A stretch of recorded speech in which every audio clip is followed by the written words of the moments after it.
En esta clase vamos a ver la interacción que hay entre los microorganismos y los eucariotas. Vamos a enfocarnos fundamentalmente a la relación que hay entre los microorganismos y los seres humanos, ya sea porque tenga consecuencias en su salud como en su enfermedad. Podemos dividir la clase en tres grandes tópicos. Unos primeros tópicos de introducción y de definiciones y de conceptos que en realidad van a estar a lo largo de la clase.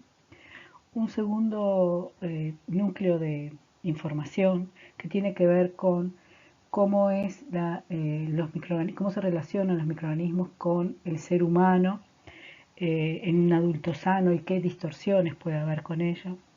Y la tercera unidad de esta clase tiene que ver con específicamente microorganismos patógenos, cuáles son sus principales mecanismos por los cuales resultan patógenos y dañinos para el ser humano. La bibliografía es la que venimos usando hasta ahora en la mayoría de los temas, tanto el Brock como el Prescott son buenos libros de texto. En realidad tienen bastante extendido este tema y tienen capítulos enteros sobre patogenicidad. Nosotros cubrimos solo una pequeña parte de eso, unos aspectos muy generales, porque quienes se dediquen a la parte más clínica tendrán otros cursos en los cuales profundicen estos aspectos. Creo que todos en los últimos años hemos escuchado hablar del microbioma humano, ya sea relacionado con la dieta, ya sea relacionado con los distintos tipos de enfermedades o aún con perspectivas de trastornos neurológicos, como por ejemplo enfoca la página de la Sociedad Europea de Neurogastroenterología y Motilidad, quienes hablan de la relación que hay entre, por ejemplo, la flora intestinal y el funcionamiento neurológico, de algunas enfermedades neurológicas. Es importante, es una línea de investigación muy interesante que está apareciendo en los últimos años, como este artículo que resulta muy atractivo, si resultara que tenemos dos cerebros, que está en esa página que es muy recomendable, que tiene infografías y tiene bastante información. En la mayoría de los casos es información incipiente que se está consiguiendo sobre todo a través de empezar a estudiar mucho más en profundidad la comunidad, el conjunto de organismos que están en el ser humano y correlacionarlo con algún trastorno que pueda tener. El estudio de los microorganismos y la microbiología ha experimentado un cambio de paradigma desde que comenzaron a conocerse los microorganismos. Al principio se creía y se los estudiaba por un interés de microorganismos causantes de enfermedades. El foco estaba puesto en un microorganismo, en una especie dada que provocaba tal o cual enfermedad, y se desarrollaron métodos para estudiarlos puntualmente. Hoy en día hemos podido ver que los microorganismos no solo contribuyen a la enfermedad, sino que también contribuyen a la salud y a cumplir ciertas funciones de protección a todos los seres vivos. Hoy en día el concepto que existe es de que no solo importa muchas veces el resultado de una acción positiva o de protección o de contribución al desarrollo de un eucariota, está dado no solo por un microorganismo, sino por un conjunto de microorganismos, y esos microorganismos están relacionados. Ese concepto de una sola salud es el que predomina en este siglo, y lo vamos a desarrollar un poquito más al final de la clase. Piensen ustedes que esto tiene que ver, por ejemplo, por cómo al principio los microorganismos de los cuales más se tenía información y se conocía son microorganismos mesófilos o que crecen a 35, 37 grados, que es la temperatura del cuerpo humano, o sea, aquellos organismos que pueden convivir con el ser humano o desarrollarse en el cuerpo humano y potencialmente causar enfermedades.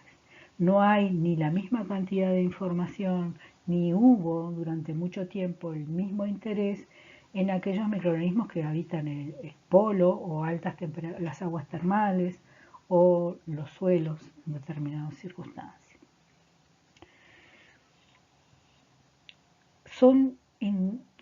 Prácticamente todos los eucariotas funcionamos como hospederos de microorganismos. Habrán escuchado hablar del rumen de la vaca, del intestino de los insectos, como por ejemplo, en particular, las termitas, que son microorganismos que pueden insectos que pueden digerir la madera, el ser humano, las plantas, ya sea en sus raíces, en sus hojas, en sus tallos. Todos somos un receptáculo de microorganismos a los cuales estamos asociados.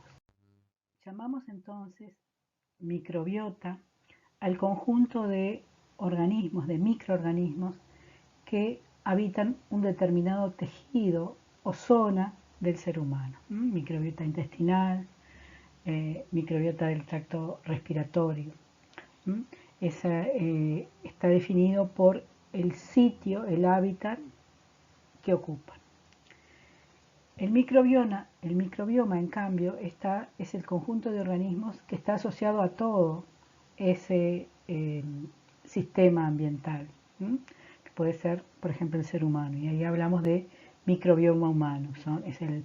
Es la microbiota de la piel, de la garganta, de las mucosas, del intestino, todo ese conjunto. Y por último, muchas veces cuando se quiere estudiar la unidad entera, es decir, no solo el conjunto de microorganismos, sino el eucariota asociado, esa unidad ecológica, digamos, se le llama holobionte.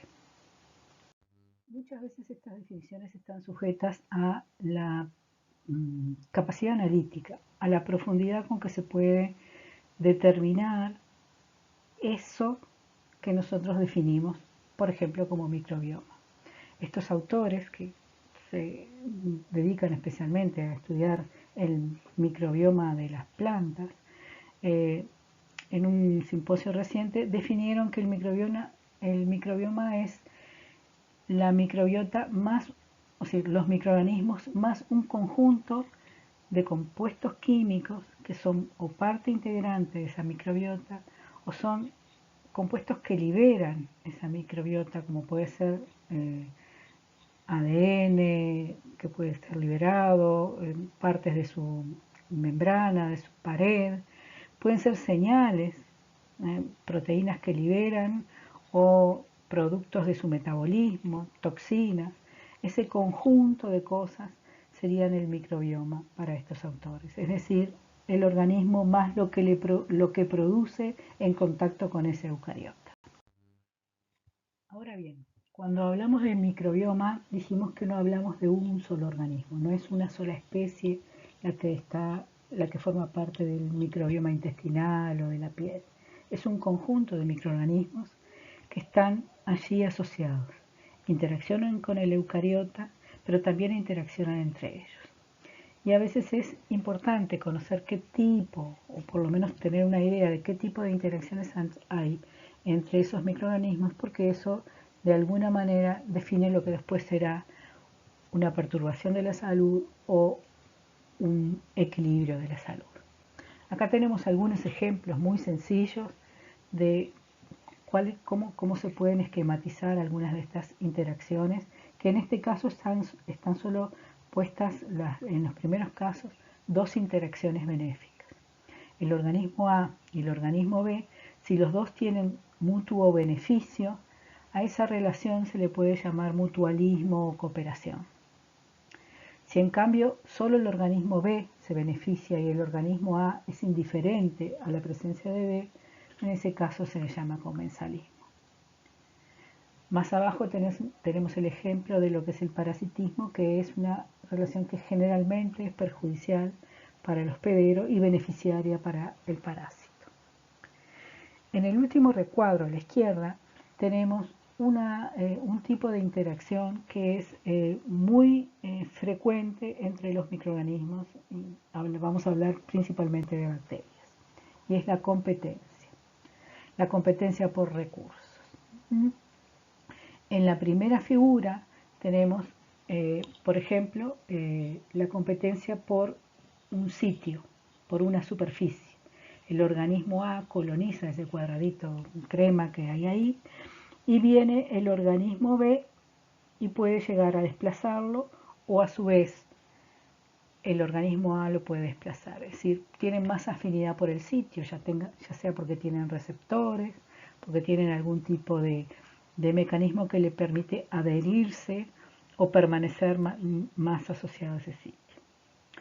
En la parte de abajo de ese recuadro de competencia por recursos, vemos en realidad un sistema en el cual los dos organismos pueden coexistir tolerándose mutuamente y compartiendo los recursos. En ese caso no hay desplazamiento, como en el caso de arriba se habla de que hay exclusión por competencias, el principio de exclusión por competencia. El que es más competitivo gana y desplaza al otro. En el caso de abajo lo que tenemos es comparten el nicho porque comparten ese recurso que es limitante y tienen potencialmente hasta algún beneficio mutuo. Ese mecanismo de competencia, esos recursos por los cuales pueden competir, puede ser un sitio, puede ser un sustrato, puede ser la glucosa, por ejemplo, en el ambiente dado, ¿no? La fuente de carbono, o la fuente de energía, o la fuente de luz, si es fuente de energía en los organismos que son fotótrofos. Si pensamos además que ese tipo de interacciones también podría extenderse del microorganismo al eucariota, con similares términos de beneficio, perjuicio, vamos a ver que muchas de esas interacciones suelen ser tan fuertes que los organismos coevolucionan, es decir, a través de generaciones mantienen esa asociación y entonces mantienen la microbiota asociada. Eso se explica, por ejemplo, porque nuestra flora intestinal, bueno, la microbiota intestinal del ser humano, no es la misma que la de otros animales, otros mamíferos, por más que potencialmente podríamos ingerir lo mismo. En eso hay una coevolución entre el eucariota y la microbiota asociada. En esta transparencia, la transparencia 9, podemos resumir los principales aspectos por los cuales es importante estudiar y conocer el microbioma humano. Por un lado, los microorganismos que nos habitan son importantes en los aspectos de nutrición y metabolismo nuestro. Algunos sintetizan vitaminas, como vitamina K y la vitamina B12. Otros proporcionan o hidrolizan carbohidratos. Algunos sintetizan aminoácidos o ácidos grasos. Otro núcleo de razones por las cuales es importante el microbioma humano tiene que ver con son una de las principales fuentes de protección contra microorganismos invasores. Por lo que decíamos antes de la relación de competencia por sitio o por sustratos, la flora, por ejemplo, la microbiota de la piel,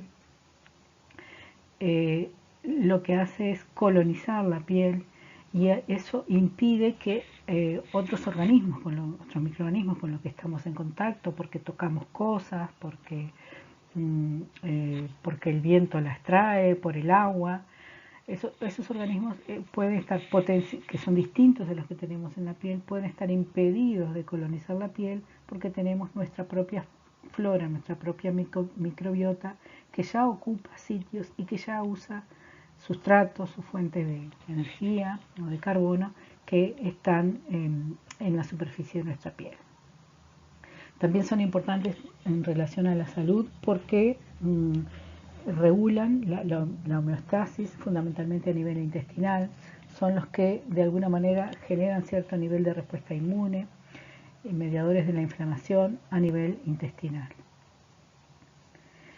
Y por otro lado, en relación con la enfermedad directamente, pueden ser una de las fuentes más comunes de infección. Muchas veces una infección no se produce porque venga un patógeno extraño, sino porque un microorganismo que, por ejemplo, está en nuestra piel, invade otro tejido que no debe tener microorganismos. A eso los llamamos patógenos oportunistas. Eso puede ocurrir por algún desbalance de la flora que hay presente, que funciona de defensas, o por desbalance de las defensas del eucariota, del hospedero. Y cada vez más se conoce que los microorganismos asociados a los seres humanos están relacionados con trastornos y enfermedades diversas, con desbalances neurológicos, como decíamos hoy, o de comportamiento, como por ejemplo habrán leído muchas veces o en algunos informes relativamente recientes en relación con el autismo, por ejemplo. Entonces, por último, los investigadores que estudian la microbiota humana han sacado la cuenta y han visto que en realidad es como nuestro segundo genoma. Las células del microbioma humano son 10 veces más abundantes que nuestras células, el tejido humano. Y ese microbioma humano tiene funciones mucho más diversas que las que tienen nuestras células. Entonces es como un recurso genético extra que tenemos, además del que están nuestras propias células. En esta transparencia vemos algunas de las preguntas que se proponen estudiar el proyecto que desarrolla el microbioma humano. Como ustedes saben, hay un gran proyecto dedicado a estudiar el microbioma humano de distintos individuos, de distintas etnias, con distinta alimentación, para conocer algunas cosas. Esos proyectos están desarrollados a partir de el avance tecnológico que significó la secuenciación masiva, es decir, se estudia el microbioma a través de las secuencias de microorganismos que están relacionados con nuestros tejidos. Y algunas de las preguntas que se proponen contestar, por ejemplo, es si todos los seres humanos tenemos un grupo de microorganismos, un core, un conjunto de microorganismos similar, y después hay variantes de acuerdo, por ejemplo, a la alimentación, al clima o lo que fuera. Las diferencias en el microbioma tienen que ver con la salud de los seres humanos. ¿Hay alguna microbiota que nos hace más sanos?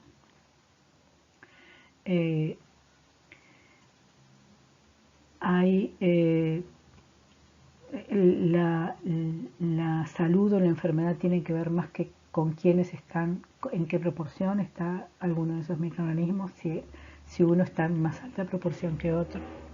Y hay realmente aplicaciones que tienen que ver con la salud y que en algunos casos se comercializan bajo forma de servicios o de venta de insumos, ¿no? Se piensa que en unos años van a existir ciertas terapias personalizadas en base a modificar el microbioma humano. Son terapias que probablemente puedan ser más caras, más individualizables, pero también tener menos efectos colaterales. No todos los tejidos tienen una microbiota asociada. Estamos hablando casi siempre que hablamos de microbiota, hablamos de bacterias. No estamos hablando ni de virus, ni de levaduras, que también pueden ser parte importante asociada a los eucariotas. Estamos hablando de bacterias. Y bueno, decíamos que no todos los tejidos tienen una microbiota asociada. Por ejemplo, el torrente sanguíneo es estéril, es decir, no hay microorganismos y no debe haber microorganismos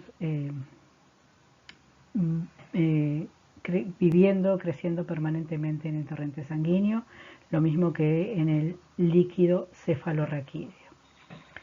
La mucosa ocular también debe ser estéril, la parte interna del oído, la parte baja del sistema respiratorio, es decir, los pulmones, y tráquea no tienen organismos. Si tenemos organismos, microorganismos, es que estamos frente a una infección. Por el contrario, por ejemplo, el tracto gastrointestinal, en todo su trayecto, está habitado por microorganismos. Y la zona más externa, por ejemplo, del tracto genitourinario o del aparato respiratorio, lo más cercano al exterior, también tienen organismos. Lo que queremos mostrar en esta transparencia es que obviamente no en todos los tejidos o en todas las diferentes partes del cuerpo están presentes los mismos organismos. Por ejemplo, en la piel predominan unas bacterias que se llaman Propionibacterium, que su nombre lo indica, producen ácido propiónico. El ácido propiónico es ese que tiene el olor casi que es un ácido fuerte de 3 carbonos, muchas veces asociado con las fermentaciones, y es precisamente su presencia en la piel es algo que produce cierto grado de protección. Son los organismos predominantes. También hay otros géneros, algunos de los cuales ustedes conocen, Staphylococcus, porque hay otras especies de Staphylococcus, no solo el aureus, que no son patógenas y pueden habitar nuestra piel. En cambio, en la saliva, por ejemplo, hay otros cocos, hay cocos gram positivos, fermentadores, fundamentalmente predominan los fermentadores lácticos, como los estreptococos. En el tracto urogenital, habrán visto ustedes acá que el principal, y que es como más del 80% probablemente, más de 3/4 de toda la flora que se ha estudiado, pertenece al género Lactobacillus, que son fermentadores lácticos también. Eso hace que baje el pH y es un mecanismo justamente de defensa en la mujer de infecciones urinarias por el bajo pH que hay en el tracto urogenital bajo. Y en el tracto gastrointestinal predominan fundamentalmente los firmicutes gram positivos y los bacteroidetes, que son todos los bacteroidetes son todos organismos anaerobios estrictos, que son degradadores de polímeros, como en muchos de los alimentos que consumimos. Y en los firmicutes están fermentadores y algunos respiradores, todos gram positivos. El mensaje de esto es: no toda la flora, no tenemos la misma microbiota en cada tejido, y eso fundamentalmente depende porque cada tejido tiene unas condiciones favorables para un grupo de organismos diferente que para otro. Las mucosas siempre son más húmedas, las propias células humanas secretan determinados compuestos que facilitan la colonización por algunos de estos organismos. La piel es el órgano más grande que tenemos, ocupa del orden de 2 metros cuadrados. Es un órgano complejo que es una barrera contra la invasión de patógenos y de sostén y de protección contra agentes externos, de regulación de la temperatura, de la humedad del cuerpo. Es uno de los órganos que tiene mayor cantidad de microorganismos, tiene del orden de 10 a la 6 microorganismos por centímetro cuadrado. Esa es una de las razones por las cuales, por ejemplo, cuando estudiamos la contaminación de una superficie o de alimentos o de materias primas para la industria farmacéutica, de las principales fuentes de contaminación de esos productos es la piel del ser humano, la piel del operador, porque hay una alta densidad de microorganismos asociada a esa piel. Y en esta transparencia vemos cuál es la composición a nivel de filum, o sea, divisiones, en microorganismos, en bacterias, dependiendo del tipo de piel. Ya sea una piel sebácea, predominan las propionibacterias de las que hablábamos hace un ratito. En pieles húmedas predominan sobre todo las Corynebacterium, que son bacterias también fermentadoras, propiónicas, gram positivas. pero que tienen un hábitat ligeramente distinto. Y en pieles secas predominan otros organismos de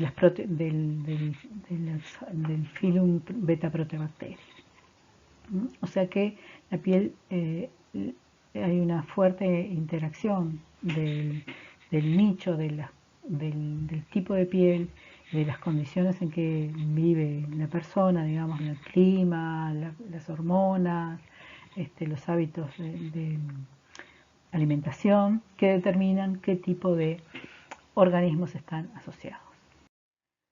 La cavidad bucal es una región del cuerpo que tiene sus particularidades que hacen que esté habitada por organismos diferentes a los de la piel o de otros nichos o de otras regiones del organismo. Posee una proteína glicosilada, la mucina, que es gelificante, que funciona en cierto modo como defensa también porque atrapa microorganismos. Hay alta humedad, hay gradiente de concentración de oxígeno en las zonas más cercanas a los tejidos y en las raíces de los dientes hay menos oxígeno. Y hay muchísima disponibilidad de nutrientes, que es lo que ingerimos, ¿no?, en la vecindad de las superficies. Por otro lado, también hay, además de la mucina, hay mecanismos de defensa contra los organismos, como por ejemplo la presencia de la enzima lisozima, que ataca los enlaces beta 1,4 de la pared del peptidoglicano entre N-acetilmurámico y glucosamina. Hay también peroxidasas que funcionan oxidando algunos compuestos. Es decir, es una zona rica en organismos, pero también rica en mecanismos de defensa del propio organismo. Hay gran diversidad de taxas. Los filum más comunes son los firmicutes y dentro de ellos los géneros Bionella y Streptococcus, fermentadores todos. El filum Bacteroidetes, que son anaerobios estrictos con el género Prevotella, son algunos de los ejemplos de los organismos que habitan la saliva. Mucho se ha estudiado este tema por el efecto de las enfermedades a nivel bucal, las caries y la periodontitis. Fundamentalmente se asocian a cambios en la microbiota y a desbalances. Y generalmente los fenómenos que ocurren son colonizaciones primarias de algunos organismos como el estreptococo y después ellos generan un ambiente favorable para que otros organismos se peguen a esas superficies y desarrollen, por ejemplo, la carie, como se ven en esas dos fotografías de microscopía electrónica donde los microorganismos están asociados como en microcolonias a las superficies. El tracto respiratorio lo podemos dividir como en dos regiones. Una región que es el tracto respiratorio alto, hasta la laringe, que está habitado fundamentalmente por membranas mucosas, es húmedo, muchas veces cilias. Todos funcionan como mecanismos de defensa para la entrada del organismo, ya sea porque atrapen organismos o ya sea porque las cilias los expulsen hacia afuera. Esa región del tracto respiratorio alto, los microorganismos más frecuentes que la habitan son cocos gram positivos como estafilococos y streptococos o algunos cocos gram negativos y bacilos gram positivos. En el tracto respiratorio bajo, o sea, a nivel de la tráquea, los bronquios y los pulmones, no debe haber, en individuos sanos no debe haber flora habitante. Si hay flora habitante, si hay una invasión por un microorganismo a nivel de los pulmones, hay una inflamación pulmonar y una neumonía. En este punto conviene aclarar algún término que capaz que ya hemos mencionado, que es el término de portadores sanos. Portadores sanos son individuos que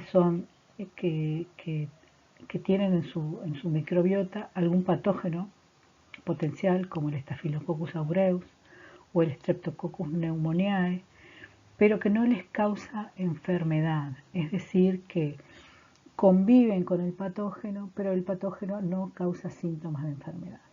Se cree que eso es porque hay un control por parte del sistema inmune o de la flora habitante para que los mecanismos que causan enfermedad en esos patógenos no operen en ese cuerpo, en esa persona. Sin embargo, tienen un riesgo potencial, por ejemplo, un portador sano, una persona que es portadora sana de Staphylococcus aureus, algo que es muy frecuente. Se calcula que la población de la población mundial, el 25% aproximadamente, es portadora sana de Staphylococcus aureus. Los portadores sanos de Staphylococcus aureus pueden potencialmente tener riesgos o generar riesgos, por ejemplo, en la manipulación de alimentos. Entonces, una persona que es portadora sana de Staphylococcus aureus no tiene síntomas de la enfermedad, pero tiene que tener cuidados especiales cuando trabaja con alimentos para no transferir ese patógeno a un alimento donde el patógeno puede crecer y generar las toxinas que resultan en alimento no inocuo.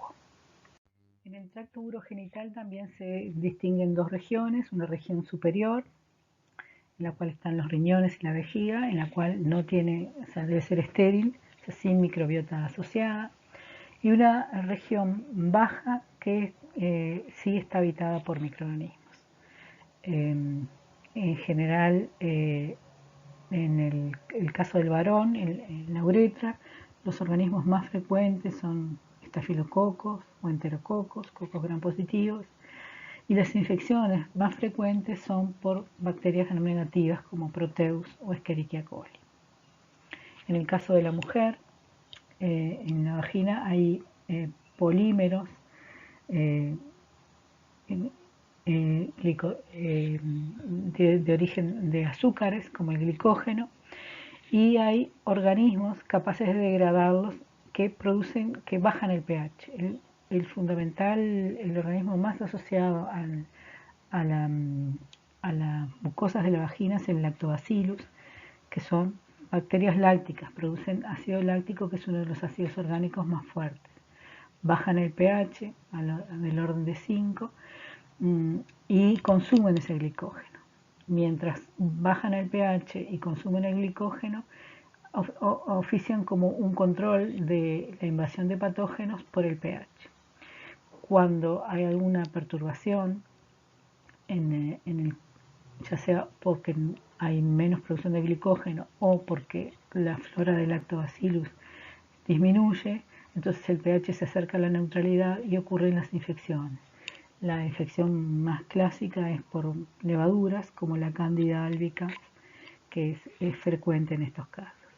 En la foto que vemos aquí de microscopía Gram se ven células teñidas de rojo y los lactobacillus, que son esos bastoncitos violetas, que son la flora predominante en la región de la vagina. La microbiota del tracto gastrointestinal es por lejos la más abundante y la más diversa a nivel de género. Se calcula que hay del orden de 10 a las 13 células microbianas en la superficie interna del tracto gastrointestinal, que es mucho, mucho mayor que la de la piel. Es también un lugar que tiene un nicho que tiene variaciones temporales, variaciones de pH, de oxígeno y de nutrientes que cambian con el ciclo del día y de la persona, ¿no? Con el ejercicio, con la ingesta, con el horario, digamos. Entonces hay también una fluctuación y un crecimiento de la flora a distintas horas dependiendo del ciclo de alimentación de la persona, del ser humano. Los microorganismos crecen allí en el tracto gastrointestinal al cabo de los mismos sustratos que terminan siendo alimento para los seres humanos. Y acá están el grueso de las funciones que hemos dicho que son beneficiosas de la flora asociada. Por ejemplo, facilitar la digestión y la nutrición a través de la producción de vitaminas, de aminoácidos, la estimulación del sistema inmune. Todo esto se produce a nivel principalmente del tracto gastrointestinal.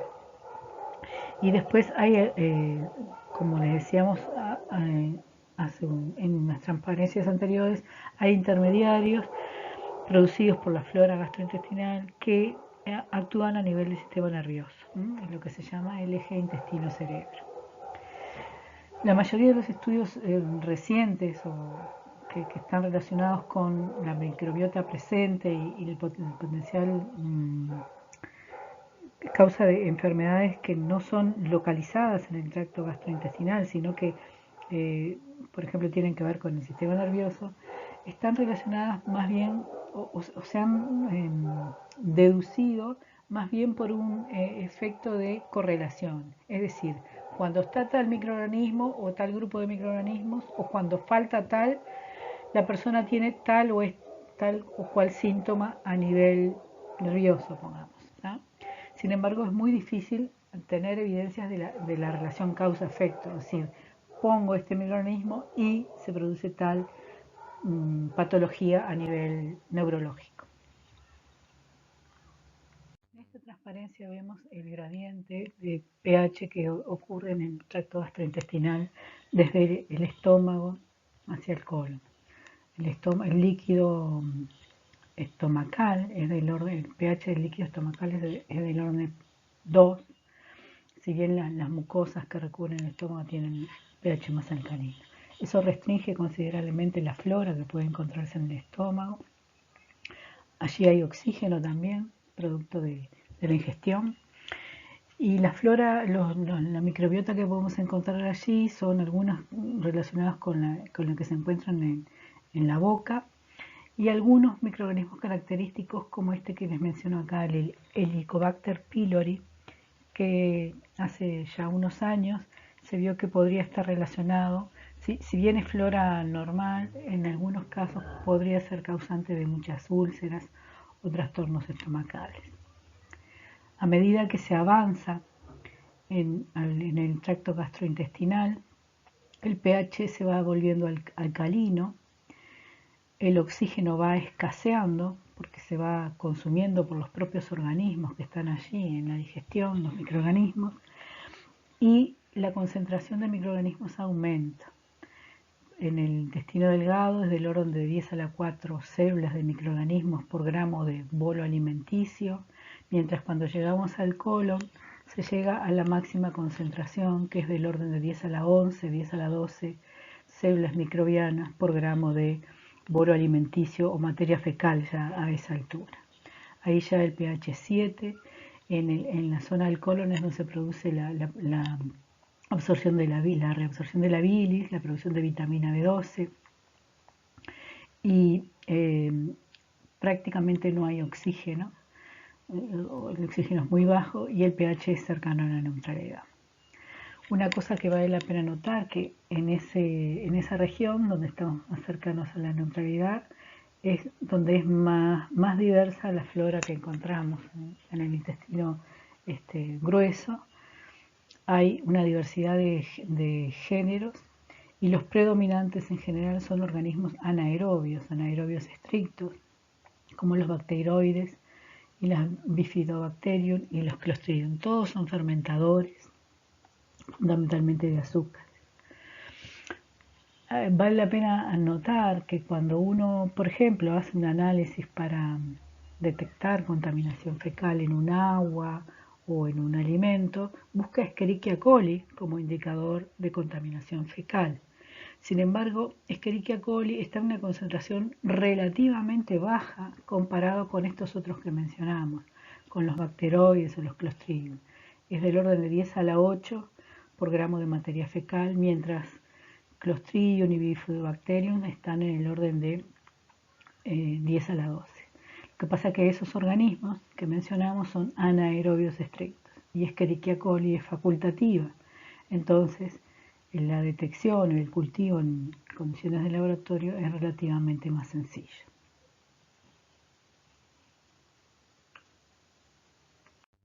Aquí vemos las principales contribuciones de la microbiota intestinal al metabolismo humano, ¿no? Vitaminas tales como la vitamina B12 o cianocobalamina o la vitamina K son vitaminas esenciales que no las puede sintetizar el ser humano. Se pueden adquirir o por la dieta o por los microorganismos, por las bacterias que tenemos en el intestino que las sintetizan y se absorben a nivel intestinal. algunos de los gases producidos en los eructos o en las flatulencias, y lo mismo que la producción de compuestos olorosos, es producto del metabolismo microbiano de la flora intestinal. Se producen también los ácidos propiónicos, butírico, acético, que es la principal manera de absorción de nutrientes a nivel del intestino. La hidrólisis de glicósidos, de azúcares combinados con otros compuestos, también es llevada a cabo en la mayoría de los casos por enzimas producidas por microorganismos. Y por último, los microorganismos de la flora intestinal están muy vinculados al metabolismo de los esteroides. Los ácidos biliares liberados por la vesícula son transformados por la microbiota intestinal y reabsorbidos, y son los precursores de muchas hormonas esteroidales. Tomando como ejemplo la flora, la microbiota del tracto gastrointestinal, vamos a ver algunos ejemplos de desbalances en la salud o alteraciones en la salud causadas ya sea por un organismo, pero en la mayor parte de los casos por una combinación de organismos. Esa alteración o desbalance en la microbiota intestinal, en general se usa para intestinal o de piel, se le llama disbiosis.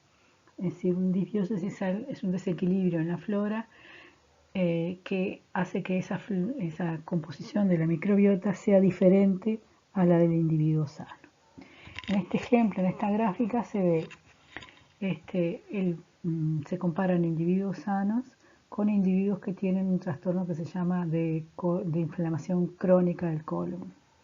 La curva en violeta corresponde a los individuos que tienen esta patología y se grafica el número de individuos en esas dos situaciones, y en el eje de las abscisas lo que hay es el número en miles de genes que se detectaron en la microbiota intestinal de esos individuos. Mediante análisis metagenómico, es decir, analizando todos los genes de los microorganismos, fundamentalmente bacterias, que están en el intestino de estos individuos, se vio que en los individuos sanos el número de genes es mayor, el máximo de números de genes es mayor, es del orden de 600.000, comparada con los individuos que tienen la patología. Es decir, los individuos con patología tienen menos diversidad de genes en el microbioma intestinal que los individuos sanos. Aquí vemos otros datos que relacionan un trastorno de la salud como la obesidad y el microbioma. Estos datos provienen de estudios en ratones. En seres humanos podría ser un poco más complejo. Pero veamos lo que pasa. En ratones delgados se ha visto que la microbiota está integrada principalmente por dos grupos de bacterias fermentadoras, los bacteroidetes y los firmicutes, que fermentan compuestos orgánicos, y entre los productos de la fermentación está el hidrógeno. El hidrógeno es tomado por los metanogénicos, las arqueas metanogénicas que están en verde, y se produce metano. Si hay altas concentraciones de hidrógeno, o sea, bajos consumidores de hidrógeno, baja cantidad de metanogénicos, si hay altas concentraciones de hidrógeno se retarda o se inhibe la fermentación, con lo cual se producen menos ácidos grasos de cadena corta, como el acético, como el butírico, entonces se absorben menos nutrientes en el intestino. En los ratones obesos se vio que hay muchísimos más metanogénicos, o sea, consumidores de hidrógeno, con lo cual la concentración de hidrógeno en el intestino es muy baja, se produce metano por actividad de los metanogénicos, y como hay baja concentración de hidrógeno, no hay inhibición por producto y se acelera la fermentación. Por lo tanto, se producen más ácidos grasos volátiles, que están con la sigla BFA, y nutrientes que el intestino del hospedero absorbe y por lo tanto aprovecha más, podríamos decir, los nutrientes. Esta hipótesis, esta observación, propone además que podría ser relativamente sencillo manejar el problema de obesidad, ya sea con un cambio de la dieta, no que tenga que ver tanto con cuánta grasa comemos, sino con desfavorecer la presencia de metanogénicos. Y en algunos casos, como vamos a ver más adelante, el fenómeno de trasplante de la microbiota intestinal, que es algo que se está empezando a usar.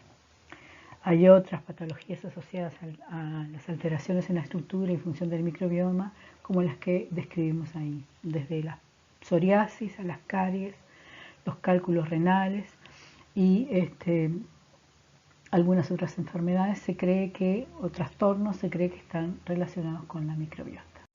Vamos a ver aquí,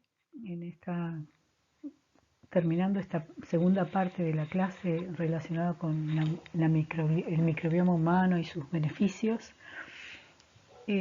cómo podría o cómo puede regularse o modularse el microbioma, en este caso intestinal.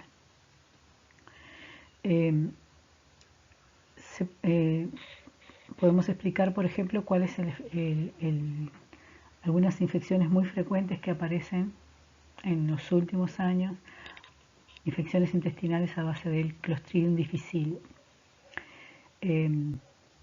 Este organismo puede ser flora normal en el intestino, pero está controlado porque compite con otra flora, con otros microorganismos que hay en el intestino. Cuando se empiezan a usar antibióticos, la diversidad de la microbiota intestinal disminuye, como lo indica la línea roja, en la zona de consumo de antibióticos, disminuye la diversidad y aumenta la proporción relativa de Clostridium difficile resistente al antibiótico. Tiene ventajas competitivas porque ahora todos los nutrientes están a su disposición, los otros microorganismos son sensibles al antibiótico y baja su proporción relativa, y el Clostridium difficile aumenta su proporción. Y ahí puede dar algún tipo de infecciones, consecuencia del consumo de antibióticos, tal vez para tratar una infección a nivel de garganta o de piel. Empieza un desbalance en la microbiota intestinal que puede restablecerse si el Clostridium difficile vuelve a bajar su concentración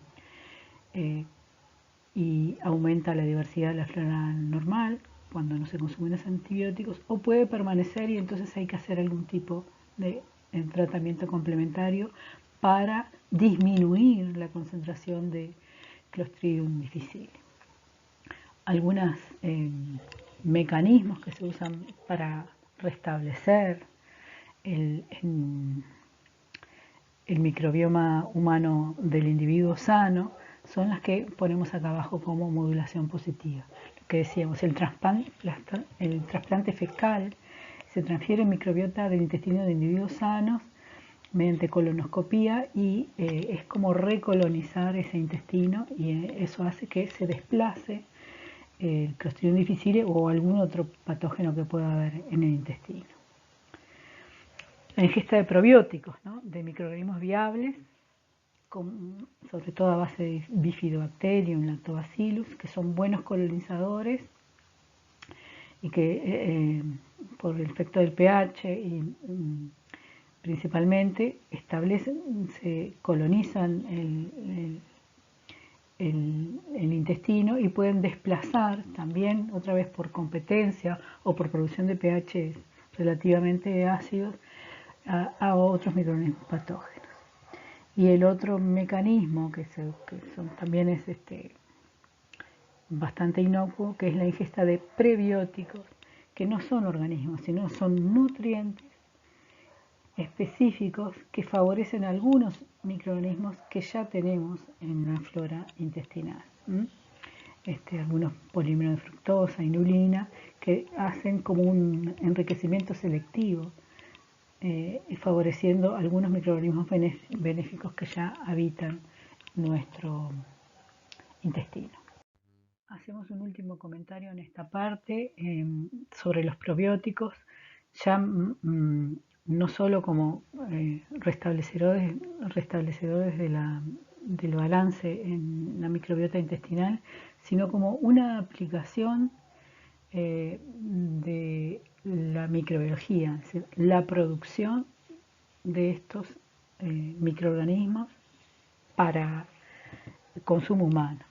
Entonces, que las características que tiene que tener ese probiótico es que, bueno, en primer lugar, se sabe que son específicos de cada especie, es decir, ya sea pensemos en humanos o en animales, el probiótico, el microorganismo que es probiótico es específico de la especie. Lo que sirve para un animal no sirve para el otro. En general se sabe que actúan a nivel del intestino grueso, que tienen que obviamente ser inocuos, o sea, no causar enfermedad, tienen que tener capacidad de adherirse en la mucosa intestinal del hospedero y tienen que tolerar todas las defensas que hay en el tracto gastrointestinal superior, tolerar el ácido, las sales lineares y permanecer viables por largo tiempo en el intestino y reproducirse en el intestino.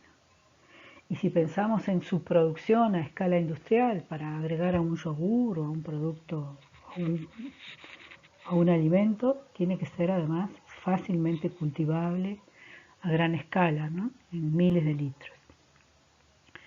Los principales probióticos en general son bacterias fermentadoras lácticas, como los lactobacillus, los streptococos o bifidobacterias. Se puede leer fácilmente en muchos productos lácteos cuáles son los componentes que tienen. Y en cuanto a los mecanismos por los cuales podrían estar así modulando positivamente la microbiota intestinal, se cree que puede ser uno o varios o una combinación de todos ellos, ya sea competir por nutrientes y por sitios de adhesión con los patógenos, inactivar toxinas o metabolitos de microorganismos patógenos, producir inhibidores del crecimiento, el propio pH, si se baja el pH puede ser una inhibición del crecimiento de algunos organismos, y también por la estimulación de la inmunidad no específica. En esta parte de la clase vamos a hablar de las interacciones entre los microorganismos, fundamentalmente seguimos hablando de bacterias, y el ser humano que causan enfermedad. Vamos a hablar de los microorganismos patógenos. Hay dos conceptos que deben quedar claros, que en la mayoría, la gran parte de las interacciones que hay entre los microorganismos y el ser humano son benéficas. Son las que vimos en la mayor parte de los casos anteriormente. Solo unos pocos microorganismos son patógenos. Para que tengan una idea, se conocen del orden de cientos de bacterias patógenas. En cambio, en el planeta y en nuestro organismo hay cientos de miles de especies diferentes. De modo que son muy pocos los microorganismos que causan enfermedad. El otro concepto que tenemos que tener un poco claro es que las interacciones benéficas en general se dan por el microbioma, es decir, o la microbiota, por el conjunto de microorganismos que a su vez esos microorganismos interactúan entre sí. En cambio, y cuando hay desbalances ahí puede haber una alteración en la salud. Pero en cambio cuando hablamos de enfermedad más identificada, la asociamos a la presencia de una especie patógena. A eso de una especie bacteriana, por ejemplo, a la cual le atribuimos las causas de la enfermedad. Bien, entonces vamos a hablar de la enfermedad infecciosa como una alteración del estado de salud causado por un microorganismo o por los productos de ese microorganismo. Y para que ocurra enfermedad, los dos factores determinantes para que ocurra son el estado de salud y defensas del hospedero o del tejido que va a recibir el hospedero y del patógeno, de su capacidad de invadir, de producir toxinas de destruir las células, de evadir la respuesta inmune. A todo ese conjunto de mecanismos le llamamos virulencia.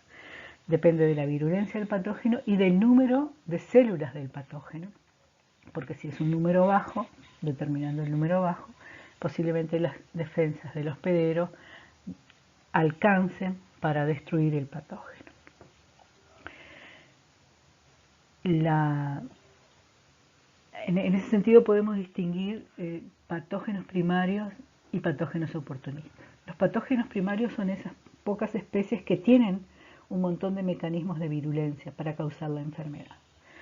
Y los patógenos oportunistas son un poco como lo dice el nombre, o sea, solo son patógenos si tienen la oportunidad, ya sea porque disminuyeron las defensas del hospedero. Por ejemplo, en pacientes inmunosuprimidos puede aparecer como patógena una cepa o una bacteria que no es patógena para individuos que tienen sus defensas en estado saludable. También pueden ser patógenos oportunistas aquellos organismos que invaden un tejido que normalmente debe ser estéril. Esos casos frecuentemente son, por ejemplo, por los procedimientos médicos exploratorios invasivos, como una fibroscopía, en la cual, por ejemplo, se invade un tejido que debe ser estéril con un aparato que potencialmente puede llevar algún tipo de microorganismo que normalmente no es patógeno, pero que localizado allí donde las defensas son menores puede causar una enfermedad. Vamos a hablar aquí fundamentalmente de patógenos bacterianos, no de virus ni de hongos que también existen. Una breve mirada a las defensas del hospedero nos permiten tener un panorama de entonces cuáles pueden ser los mecanismos por los cuales un organismo puede invadir y causar una enfermedad. Por un lado tenemos como la inmunidad innata de adquirida, como un mecanismo de defensa importante. Luego las barreras físicas y químicas del organismo que también dependen y hacen que el patógeno dependa del sitio de entrada y la vía de infección. Las barreras físicas son, bueno, la piel o el flujo urinario que barre la flora que pueda invadir el tracto genitourinario bajo. Una barrera química puede ser el pH del estómago o la lisosima de la saliva o los mucus y las mucinas que atrapan las bacterias, digamos. Es decir, que tenemos un conjunto de mecanismos en el ser humano que son capaces de barrer o de impedir la entrada de microorganismos patógenos. Además de todo lo que llamamos flora normal, se llama aquí, que era el nombre con el que se nos conocía, sino también microbiota. Ya hablamos de todo lo que significa la competencia por el sitio, por los nutrientes. En todos los sitios, en todas las zonas en que hay organismos, microorganismos asociados, también hay esos microorganismos que son flora normal, o sea que están presentes en individuos sanos, son una barrera para la entrada o la instalación del patógeno. Y por supuesto esos factores dependen del estado de salud del individuo y hay algunos factores de riesgo como la edad, la presencia de otras patologías, la dieta, el estrés, el clima donde puede vivir la persona, que pueden llegar a ser factores que facilitan la instalación del patógeno y la enfermedad. Cuando estudiamos las características del microorganismo patógeno, podemos caracterizarlo por su virulencia, ¿no? Como es una medida cuantitativa de la capacidad de causar enfermedad. Acá se define la dosis letal 50 como el número de células capaz de matar la mitad de la población de animales en un experimento al cabo de cierto tiempo. En la figura de la derecha vemos, por ejemplo, que la virulencia es distinta para dos organismos. Streptococcus pneumoniae, que es un coco gram positivo, uno de los principales causantes de neumonía, y Salmonella entérica typhimurium, que ya es un patógeno gastrointestinal.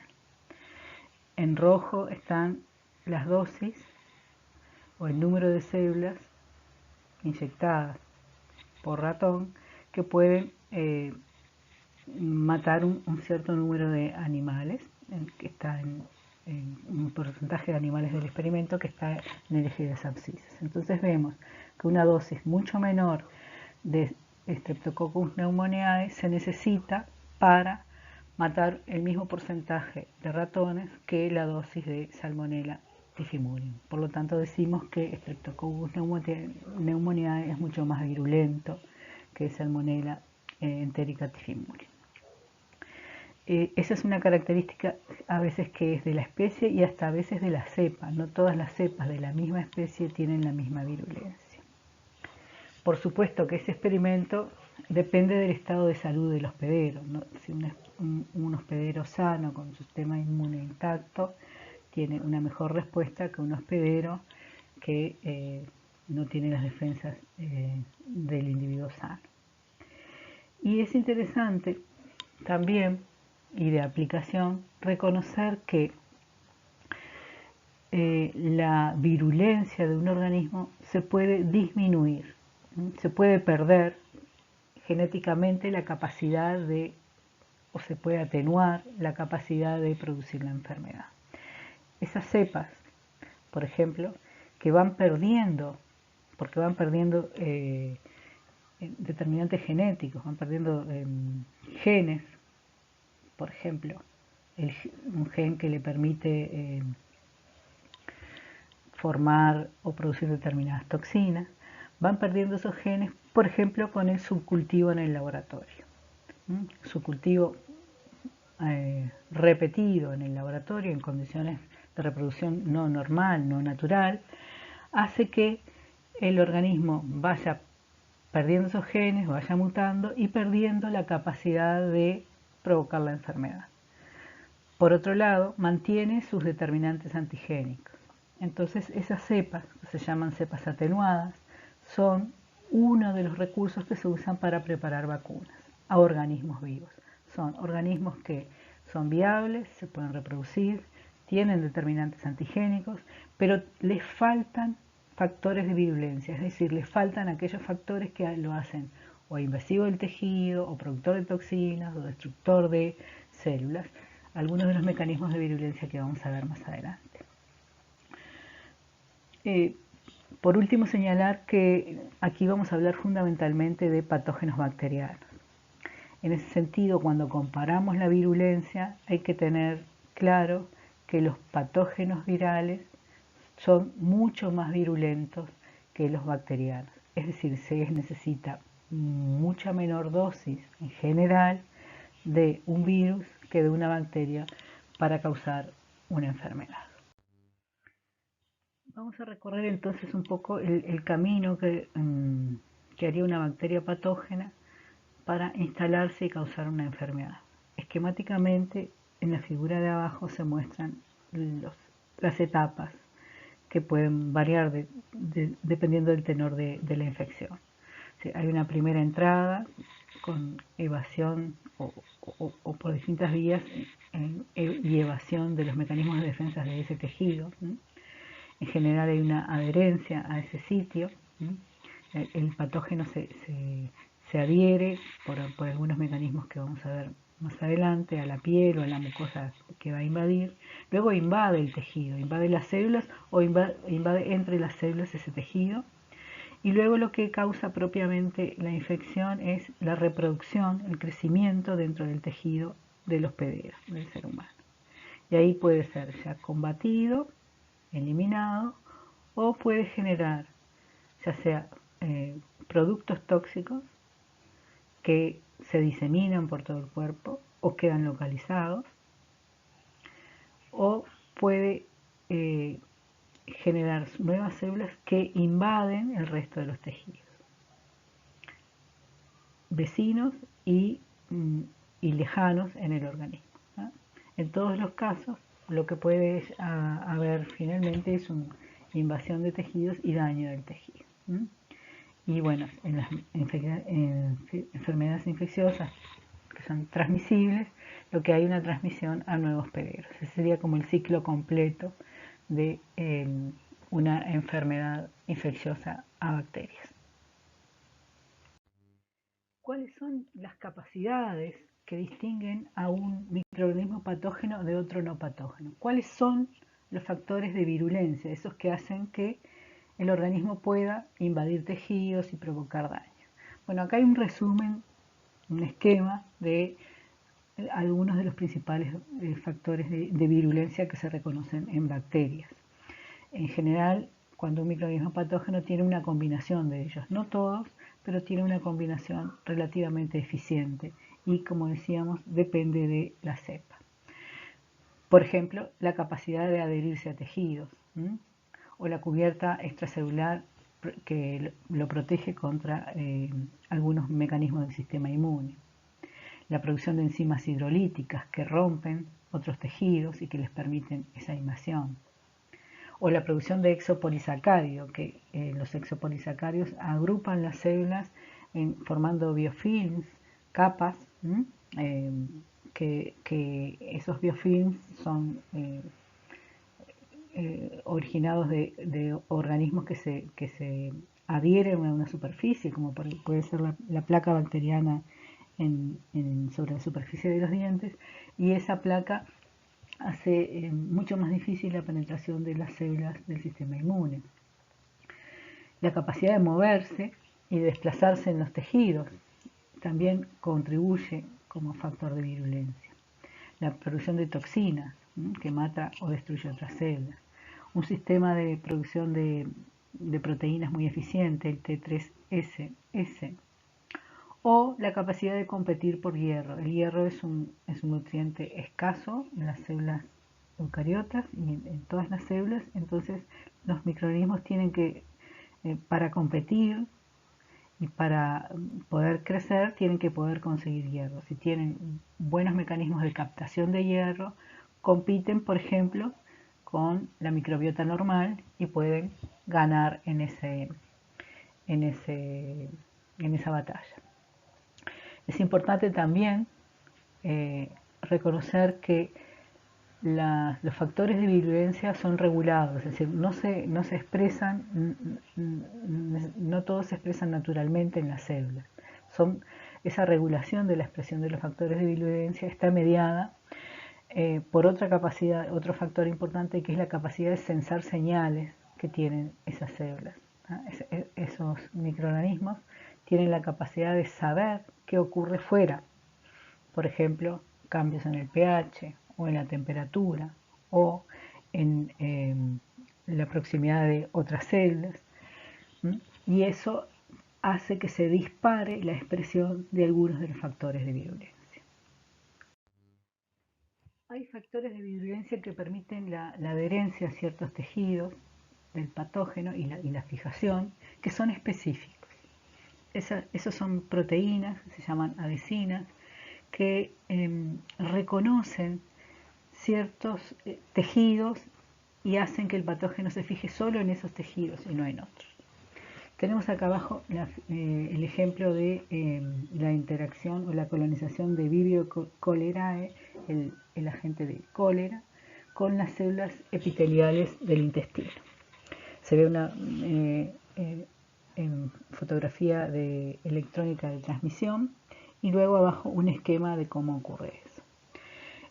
La célula del patógeno puede tener en la fimbria o en la membrana externa proteínas que son o lipoproteínas o glicoproteínas que encuentran una molécula específica en el tejido, en este caso en el tejido epitelial, que en general son carbohidratos, en las cuales existe esa interacción y permite que la célula se fije.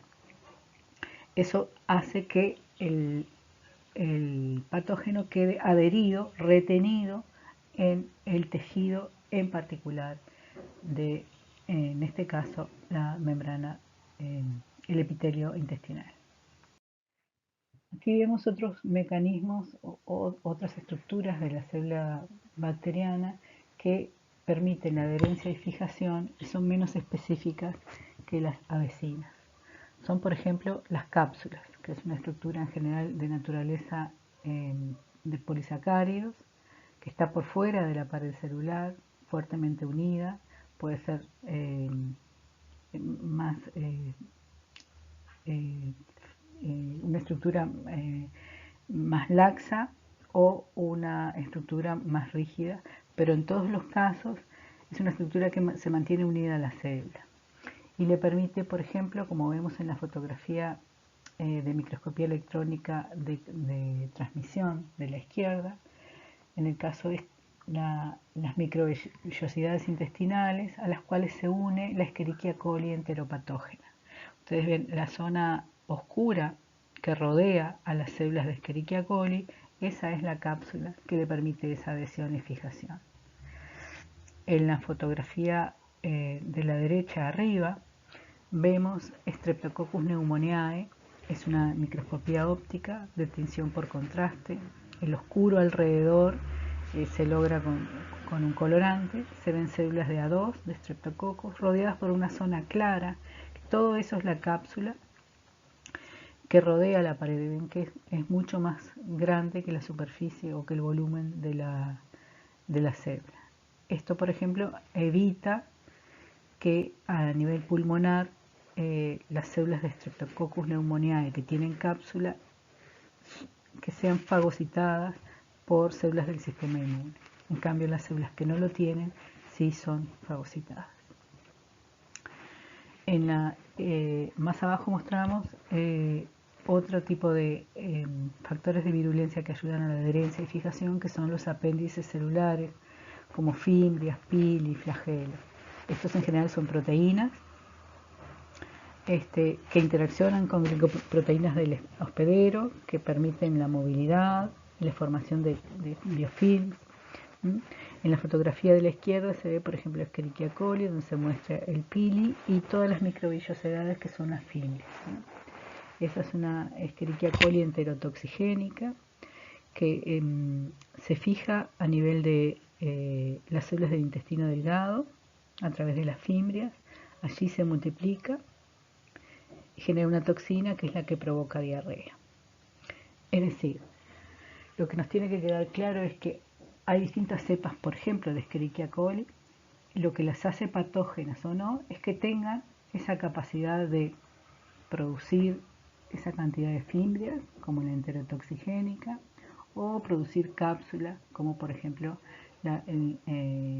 vimos en la parte de arriba, y adherirse a las membranas.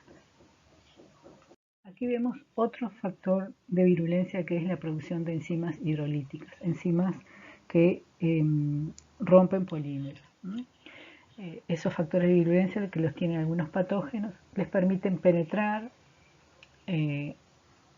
al patógeno en los tejidos o protegerse, por ejemplo, de las células de la respuesta inmune. Por ejemplo, una de las enzimas que se muestra es la hialuronidasa, que la produce Staphylococcus aureus, un patógeno a nivel de piel y epitelios. Esa enzima destruye el ácido hialurónico, que es un ácido que es un polisacárido que une las células epiteliales. Entonces, al destruirlas, el tejido se abre y el patógeno puede penetrar. Las DNAsas, por ejemplo, producidas por Staphylococcus aureus, lo que permiten es destruir células, el ADN de células muertas que están presentes en algunas secreciones como el pus y por lo tanto favorecen el movimiento del patógeno.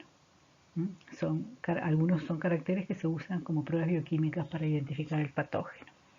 Otro ejemplo típico también es la coagulasa, producida por Staphylococcus aureus, que lo que hace es inducir la producción de coágulos. Esos coágulos protegen al patógeno de la fagocitosis y por lo tanto es un factor que permite evadir la respuesta inmune. Hay otro conjunto de enzimas que también, como las lipasas o las enzimas fibrinolíticas o las proteasas que actúan de esta manera. Otro mecanismo por el cual los patógenos pueden invadir y causar daño en el tejido de los hospederos es la producción de exotoxinas. Las exotoxinas son proteínas secretadas por el patógeno en la etapa de crecimiento y pueden actuar en las inmediaciones del patógeno o a distancia, en otro tejido donde no está el patógeno. Y el ejemplo tal vez el más extremo es, por ejemplo, las intoxicaciones con toxinas de Staphylococcus aureus. Nosotros podemos ingerir un alimento que no tiene Staphylococcus aureus, pero que lo tuvo en algún momento y después se destruyó por el calor o porque bajó la carga microbiana, pero que contiene la toxina. Y esa toxina es la que va a causar, por ejemplo, trastornos estomacales debido a la presencia del Staphylococcus aureus. Estas toxinas son generalmente un mecanismo más común entre gram positivos que gram negativos y tienen un mecanismo muy específico de acción en determinados tejidos, en determinadas células, porque son proteínas de acción muy específicas y tienen muy alta toxicidad, como por ejemplo la toxina de Clostridium botulinum, que es uno de los compuestos más tóxicos que se conocen. Estas toxinas, estas proteínas están codificadas por plásmidos o por bacteriófagos en estado de lisogenia, es decir, han sido transferidas en algún momento por transferencia horizontal de genes. Luego generalmente pueden mantenerse esa capacidad en generaciones sucesivas. Vamos a mostrar solo un ejemplo de las citotoxinas, que son proteínas, son de las exotoxinas que estuvimos hablando recién, son proteínas que dañan la membrana celular y causan lisis. A veces se las conoce con el nombre de hemolisinas, y eso no es porque solo actúen sobre los glóbulos rojos, sino porque el ensayo de detección más fácil en el laboratorio es hacerlo con glóbulos rojos, porque fácilmente se puede ver la destrucción de los glóbulos rojos, como en las dos fotos que mostramos allí. Son medios de cultivo que se les agrega 5% de sangre, se incuba y si hay lisis de los glóbulos rojos se ve una zona más clara o de distinto color en torno a las colonias de los microorganismos, de las bacterias que pueden producir esas citotoxinas. Acá se muestran dos mecanismos. Uno es que la proteína producida, la citotoxina, forma un poro en la membrana celular del eucariota, y lo que hace es, la diferencia de presión osmótica hace que la célula que transiten a través de la membrana, que ya no funcione la membrana como una barrera de permeabilidad y la célula se lise. En el otro caso, en el caso de las fosfolipasas, por ejemplo, producidas por Clostridium perfringens, lo que ocurre es que hay una hidrólisis de los fosfolípidos de la membrana, una destrucción y desestabilización de la membrana, y por lo tanto también hay lisis celular. Pueden actuar a nivel de distintas células. Algunos tienen células más específicas, pero en general no es solo su acción sobre las células, los glóbulos rojos, sino que se las llama así porque es el mecanismo por el cual se puede detectar fácilmente en un ensayo de laboratorio. El último factor que vamos a ver de virulencia que causa daño en el tejido de los hospederos son lo que se llaman las endotoxinas. Se llaman así porque no son secretadas por el patógeno, son en realidad componentes celulares, son el lípido A que vemos aquí a la derecha, ¿no? En la inserción del lípido A sobre la membrana externa y luego la cadena de polisacáridos. Esos lipopolisacáridos que están presentes solo en los gram negativos, una vez que la célula de gram negativo se lisa, se liberan al medio. Y eso genera una respuesta inflamatoria indirecta, sobre todo aumento de temperatura, por eso se lo llama pirógeno. En general estos compuestos son mucho menos tóxicos que las exotoxinas que vimos antes, pero son potencialmente muy peligrosas en soluciones intravenosas, sobre todo masivas. Un suero que se aplica a un paciente en grandes cantidades puede no tener bacterias, pero puede tener restos de bacterias gram negativas y por lo tanto provocar un efecto pirógeno en el paciente. A ese suero no alcanza con hacerle un test de esterilidad para ver que no tenga microorganismos, sino que habría que controlar en toda la cadena de producción que el agua con que se preparó ese suero no tuvo alta concentración de microorganismos en todas sus etapas. Por último, vamos a nombrar un sistema de un factor de virulencia que tiene que ver con disparar la respuesta de defensa del hospedero. Es un sistema conocido no solo para patógenos humanos, sino animales y de plantas. Se denomina T3SS, sistema de secreción tipo 3. En realidad es un sistema que permite al patógeno inyectar dentro de la célula del hospedero una batería de proteínas bastante compleja que provoca múltiples respuestas en la célula del hospedero. En general está codificada por plásmidos y es susceptible de transferencia horizontal de genes. Y está altamente regulada por el contacto con el hospedero. ¿En qué parte del genoma están esos factores de virulencia? ¿Cómo actúan? ¿Cómo combinan su actividad para que el microorganismo sea patógeno?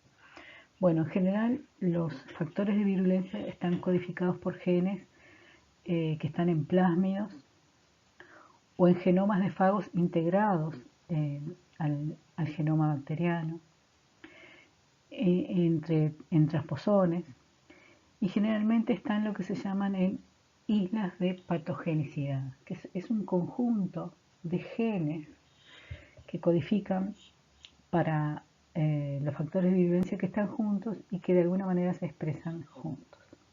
Aquí en la gráfica de la izquierda vemos lo que es una isla de patogenicidad con algunos de los factores, algunos de los genes en los cuales codifican para distintos compuestos que hemos visto, para la formación de cápsula, para las exotoxinas, y en general están ubicadas en el cromosoma o en plásmido. Se las distingue del resto del genoma porque muchas veces el contenido de guanina-citosina es distinto del resto del genoma, es decir, porque han sido transferidas por transferencia horizontal, no tienen originalmente la misma composición en guanina-citosina que el organismo, que el genoma de la bacteria.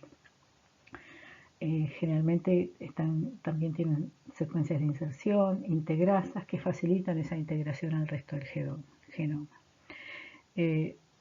Eso hace que ese cúmulo de genes de virulencia pueda actuar junto y pueda salir y entrar de la célula en forma conjunta y hace que el patógeno tenga varios mecanismos combinados de patogenicidad. En la figura de la derecha vemos por el ejemplo de los factores de virulencia en salmonela, ya algunos en plásmidos de virulencia y otros en islas de patogenicidad integradas al cromosoma. Y ahí vemos algunos de los que hemos mencionado ahora. La producción de sideróforos, que son compuestos que capturan hierro, la presencia de la posibilidad de generar cápsula, la producción de citotoxinas, las propias endotoxinas, que bueno, esas no son claramente, no están dentro de las de patogenicidad porque no son específicas. Algún antígeno que evade la fagocitosis. Entonces, es un ejemplo de ese tipo de mecanismos. Y bueno, ¿cómo se transfiere esa virulencia se transfiere en esas islas de patogenicidad, ya sea por rearreglos, fundamentalmente por adquisición de esas islas, por nuevas cepas que las vuelven patógenas. Es una preocupación importante, por ejemplo, a nivel de la búsqueda de organismos que promuevan, por ejemplo, el crecimiento de las plantas. Ustedes saben que hay muchas aplicaciones biotecnológicas que buscan sustituir los compuestos agroquímicos, los fertilizantes o hormonas de crecimiento para las plantas, o protectores contra patógenos, agentes de biocontrol, que son bacterias. Hoy en día se comercializan bacterias que promueven el crecimiento de ciertas plantas. El tema muchas veces es que esas bacterias tienen que quedar adheridas a las plantas o en la cercanía, colonizar, desplazar a la microbiota natural de la planta, y muchas veces los mecanismos por los cuales invaden la vecindad de la planta, de las raíces, son los mismos mecanismos con los cuales podrían ser patógenas. Entonces es importante tener en cuenta que la capacidad de adhesión, la capacidad de producir determinadas enzimas que permiten colonizar o destruir determinados tejidos puede ser en algún caso beneficiosa cuando queremos que se instale un microorganismo asociado, por ejemplo, a una planta, y puede ser completamente dañinas cuando queremos que, cuando actúan sobre animales o el cuerpo humano o tejidos sanos. En este ejemplo, en este esquema muy simplificado, la bacteria comensal, Escherichia coli, la que todos tenemos en el intestino, que no causa daños a la salud, puede transformarse en un patógeno dependiendo de los factores de virulencia que adquiera. Esos factores de virulencia van a determinar en qué tejido actúa, qué efectos va a tener sobre las células del hospedero y qué virulencia tiene. Acá tenemos un esquema, yo qué sé. Vemos los distintos patotipos de Escherichia coli, la enterotoxigénica, enteropatogénica, enterohemorrágica, enteroinvasiva, según el mecanismo de acción, uropatogénica, con distintos mecanismos, ya sea adquiridos por plásmidos, por fagos o en islas de patogenicidad. Cuando estos factores de virulencia pueden haber sido adquiridos incluso de cepas de especies distintas de Escherichia coli, pueden ser de otras enterobacterias como Salmonella o Shigella, y vemos así una clasificación en la cual la misma especie puede ser inocua o puede ser patógena dependiendo de los factores de virulencia que tenga.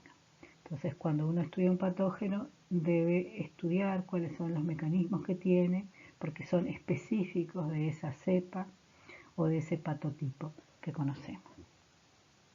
Y cerramos esta clase revisando el concepto de una sola salud, que es un concepto que relativamente recientemente impuso la Organización Mundial para la Salud. Y el concepto es el siguiente, que no alcanza solo con cuidar la salud humana, sino que muchos factores del ambiente y de cómo tratamos, ya sea los bosques, los animales, los hábitos de alimentación, tienen que ver con mantener la salud. Es decir, hay algunos factores que determinan que se desarrolle rápidamente una pandemia, y bueno, en el caso del SARS-CoV-2, la enfermedad COVID-19, es probablemente el ejemplo más característico, ¿no?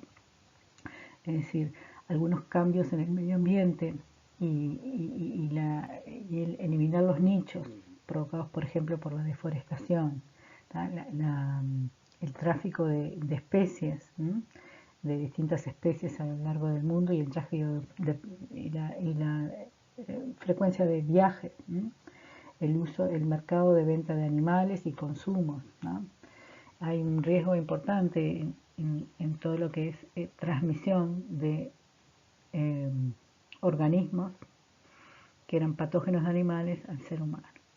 Todas estas cuestiones tienen que ver, repercuten a la larga en la salud humana. Entonces, la idea es que debemos ser cuidadosos con el manejo del planeta porque eso repercute en la salud humana.